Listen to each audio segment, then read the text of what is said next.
Hello learners, welcome to my channel Tanuja's English institution. আজকে আমরা ওয়েস্ট বেঙ্গল বোর্ডের ক্লাস 8-এর ইংলিশ বিষয় লেসন 2 এর ক্লাউডস বা ইন্তিজার হোসেনের লেখা ইউনিট 3 নিয়ে চলে এসেছি। আজকে এই ভিডিওটিতে আমরা বাকি অংশটুকু কমপ্লিট করব।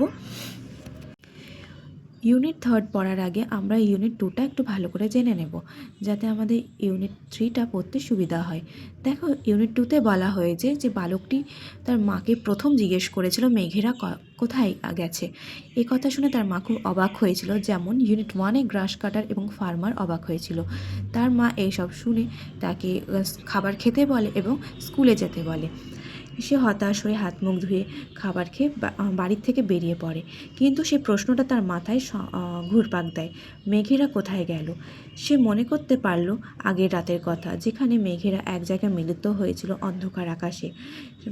যখন সে ঘুমাতে যায় তখনও কিন্তু আকাশ পরিষ্কার ছিল এবং তারায় ভরা ছিল।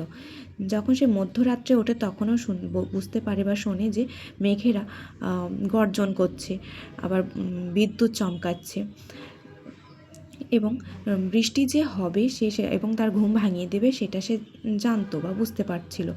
কিন্তু যখন সে ঘুম থেকে উঠল সকালে, আকাশ একদম পরিষ্কার আর ফাঁকা ছিল। তার উঠোনে বৃষ্টির কোনো ছিটে ফোঁটাও ছিল না। সে ভীষণ অবাক হয়ে গিয়েছিল এবং দুঃখীও হয়েছিল যে মেঘেরা কোথায় চলে গেল বৃষ্টি না ঝরিয়ে। এইভাবে একটা মানে বৃষ্টির সময়টা কেটে গেল এবং আকাশে সে কিন্তু কোনো মেঘের চিহ্ন দেখতে পেল না। যখন মাথার ওপর থেকে সূর্য ভীষণ তাপ দিচ্ছিল, সে প্রচণ্ড গরমে সে মাঠের মধ্য দিয়ে হেঁটে যাচ্ছিল। তার শরীর উত্তপ্ত হয়ে গেছিল, তার গলা শুকিয়ে গেছিল। সে অনেকগুলো ক্ষেত পার করে যখন সে একটা গাছের ছায়ায় আসে, যেখানে একটা পার্শ্বির চক্র ছিল, সেই পার্শ্বির চক্রের ঠান্ডা জল সে তার হাতে পায়ে ছিটালো এবং প্রাণ ভরে সে জল পান করলো। এরপরেই আমরা শুরু করব unit 3। Refreshed, he looked around. সতেজ হয়ে সে চারিদিকে দেখল। An old man sat on a wall by the Persian wheel. একজন বৃদ্ধ লোক স্যাট বসেছিল অন আ ওয়াল, একটি দেয়ালে। ওপরে বলতে পারো on a wall by the Persian wheel. সে পার্সিয়ান হুইল বা পার্সিয়ান চক্রের পাশে যে দেয়াল ছিল সে দেয়ালে বসেছিল। He looked at the old man. সে বৃদ্ধ লোকটির দিকে তাকালো। ওয়ান্টিং টু সে সামথিং, কিছু একটা বলতে চাইলো। ওয়ান্টিং অর্থাৎ চাওয়া, কিছু একটা বলতে চাইলো, বাট হেজিটেটেড, কিন্তু ইতস্তত বোধ করতে লাগলো।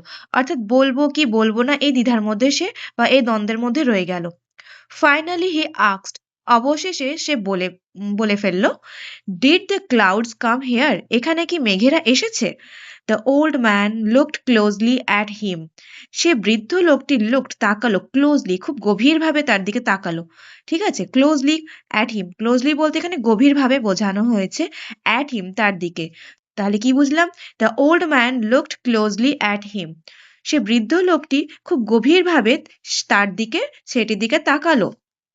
অ্যান্ড সেইড, এবং বলল, সন, বাবা বা বাচ্চা, হোয়েন দ্য ক্লাউডস কাম, যখন মেঘেরা আসবে, the earth and the sky know of their coming, পৃথিবী এবং আকাশ তাদের আগমন জানতে পারবে বা তাদের আসার আগে তারা জানতে পারবে। But the clouds were here last night and no one got to know. বলছে বাট দ্য ক্লাউডস, কিন্তু মেঘেরা ওয়্যার হিয়ার, এখানে ছিল, লাস্ট নাইট, গত রাত্রে, অর্থাৎ মেঘেরা গত রাত্রে এখানেই ছিল। And no one got to know, এটা কেউই জানতে পারেনি।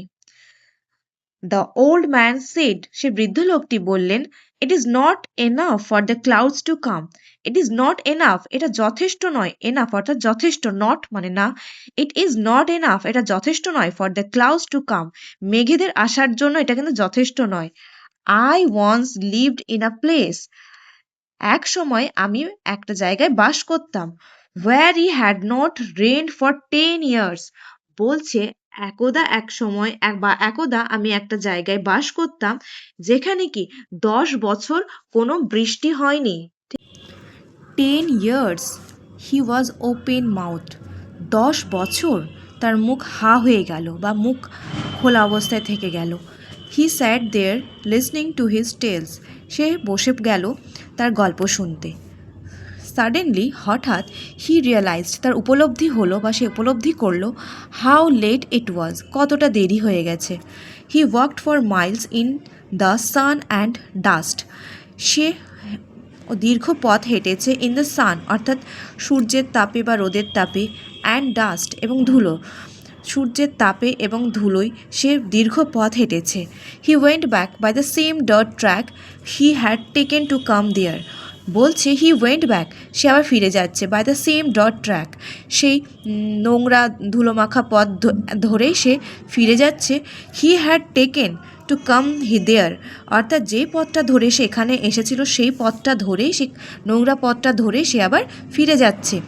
The sun was still fiercely hot সূর্য তখনও স্টিল মানে তখনও ফিয়ার্সলি প্রচণ্ড হট অর্থাৎ প্রচণ্ড গরম রয়েছে বা প্রচণ্ড তাপ দিচ্ছে। The sun was still fiercely hot সূর্য তখনও প্রচণ্ড তাপ দিচ্ছে। But when he reached the mud hut কিন্তু দেখো কিন্তু ওয়েন হি রিচড যখন সে পৌঁছালো দ্য মাড হাট সে মাটির কুঁড়ে ঘরে বা মাটির ঘরে he felt a nip in the air সে কী অনুভব করলো সে বাতাসে একটা শীতলতা অনুভব করলো বা খুব ঠান্ডা একটা বাতাস ঠান্ডা একটা অনুভূতি পেল বাতাসে। এটা বলতে পারো হি felt a nip in the air অর্থাৎ সে বাতাসে একটা শীতলতা অনুভব করলো। And the earth was dump under foot বলছে আর্থ পৃথিবী কেমন ছিল ওয়াজ ডাম্প অর্থাৎ স্যাঁতস্যাঁতে ছিল বা ভেজা ছিল আন্ডার ফুট তার নিচের যে মাটিটা ছিল সেটা কি ছিল ডাম্প ছিল সেটা ছিল ভিজে বা স্যাঁতস্যাঁতে। As he neared his village যখন সে তার ভিলেজ অর্থাৎ গ্রামের কাছাকাছি পৌঁছালো he saw the roads were wet সে কি দেখলো সে দেখলো যে রোডস অর্থাৎ রাস্তাগুলি ওয়্যার ওয়েট রাস্তাগুলি সব ভিজে ছিল। Trees that had been standing ড্রেপড in layers of dust বলছে ট্রিজ দ্যাট হ্যাড বিন গাছেরা যেগুলো কী অবস্থায় ছিল স্ট্যান্ডিং দাঁড়িয়ে ছিল ড্রেপড অর্থাৎ মোড়ানো ছিল বা জড়িয়ে ছিল কিসে ইন লেয়ার্স অফ ডাস্ট ধুলোর আস্তরণে মোড়ানো ছিল। ঠিক আছে তা কী বলছে trees that have been standing যে গাছগুলো কী ছিল দাঁড়িয়ে ছিল draped in layers of dust অর্থাৎ ধুলোর আস্তরণে মোড়ানো অবস্থায় ছিল when he had left in the morning যখন সে বাড়ির থেকে বেরিয়েছিল সকালে। নাও লুকড ফ্রেশলি বাথড এখন দেখে মনে হচ্ছে স্নান করে যেন সতেজ হয়ে উঠেছে। He felt a wave of happiness সে অনুভব করলো আ ওয়েভ একটা ঢেউ কিসের ঢেউ অফ হ্যাপিনেস আনন্দ বা খুশির একটা ঢেউ সে অনুভব করলো। হি হারিড হোম সে খুব তাড়াতাড়ি দ্রুত বেগে বাড়ি গেল। He wanted to see how fresh and clean the jamun tree in his country yard looked he wanted to see সে চাইলো টু সি দেখতে হাউ ফ্রেশ কতটা সতেজ অ্যান্ড ক্লিন এবং পরিষ্কার কতটা সতেজ এবং ক্লিন পরিষ্কার দ্য জামুন ট্রি সে গাছ তার জামুন ট্রিটা অর্থাৎ তার জাম গাছটা in his country yard looked তার উঠোনে যে জাম গাছটি রয়েছে সেটা কতটা ফ্রেশ অর্থাৎ কতটা সতেজ এবং কতটা পরিষ্কার হয়েছে সেটা সে দেখবার জন্য খুব তাড়াতাড়ি ছুটে গেল বাড়ি। ওয়েন হি গট হোম যখন সে বাড়ি ফিরল হি স দ্যাট সে দেখল যে the rain had changed everything বৃষ্টি সব কিছু পাল্টে দিয়েছে। The jamun tree stood clean and scrubbed freshly showered সেই জাম গাছটি দাঁড়িয়েছিল পরিষ্কার হয়ে মাজা ঘষা হয়ে স্ক্রাবড অর্থাৎ যেন ঘষে কেউ তাকে ধুয়ে দিয়েছে বা পরিষ্কার করে দিয়েছে। ফ্রেশলি শাওয়ার্ড অর্থাৎ স্নান করা সতেজভাবে স্নান করে উঠেছে। অ্যান্ড আম্মাজি ওয়ার সেইং এবং মা বলে উঠলেন that was a good shower খুব ভালো একটা বৃষ্টি হলো। থ্যাংক গড অর্থাৎ তিনি গডকে ধন্যবাদ জানাচ্ছেন। Rain drops were still rolling off the leaves of the jamun বৃষ্টি বিন্দুগুলি বা বৃষ্টির ফোঁটাগুলি ওয়্যার স্টিল রোলিং তখনও গড়িয়ে পড়ছিল। কোথা থেকে সে জামুন গাছের পাতার থেকে বৃষ্টির বিন্দুগুলো গড়িয়ে পড়ছিল। He stood beneath the tree সে কী করলো সে সেই জাম গাছের নিচে গিয়ে দাঁড়ালো।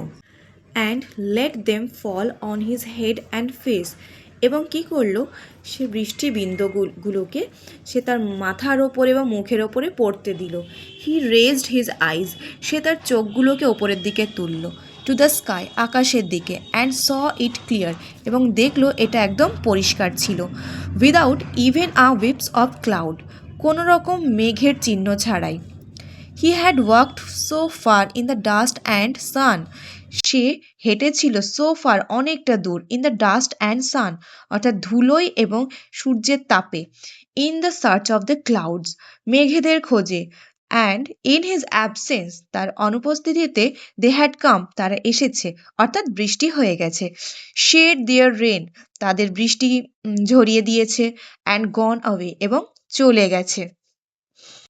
আশা করি ভিডিওটি ভালো লেগেছে।